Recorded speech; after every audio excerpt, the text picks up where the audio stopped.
In this video, I will show you how to swap on OKX Wallet. So if you want to swap on OKX Wallet, I'm going to show you how you can do this.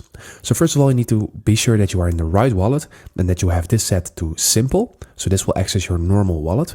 And from here, if you want to swap, you are going to click on trade in here. And then you need to make sure that you have this set to convert. So by default, it will say buy. But for swapping, we're going to click on convert, and now you can just select the crypto or the asset that you have, or cash or anything that you have in your account. And then you can just select it down below where you want to convert it to. So we can just go ahead and click on here, and now we can see the options where we can convert it to. So at the moment we have these options for Bitcoin.